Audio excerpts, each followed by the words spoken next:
Emikoreji ebiraha kanisa ya St Andrews Church of Uganda omuri Chihi Kanungu district. Dan Zoreka uri bishop w'uburebezi bwa Kinkinzi agizire ngo abo bwa hato bakwasubwa umurimo gwa Ruhanga nahabwe icyo bashimiye kube cyo kurebera kirungi mu bantu ba burijo.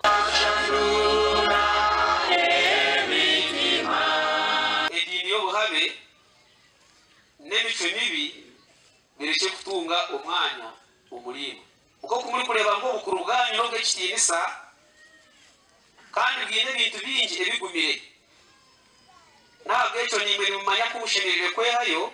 Bishop Zoreka yongere yahiga abazire korera abana babo kurungi babane benda babe abo mugasho mu bwire bwo misho. They are the future leaders of this country.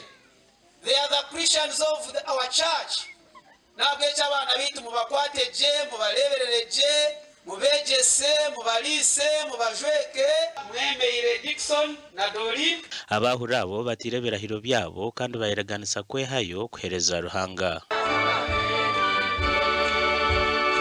Bakuziibwe okukora omulimo gw'omudikoni omukanisa ya Ruhanga ogwakwasibwa eriizooba bwenu ninyaraganisa nkukunaheza kuba omushorogwa gukora umurimo gwa Ruhanga no bwesigwa raganisa kumuhereza omumazima n'umubweziriki kandi no kuntuma aharantumeho nakamucendera.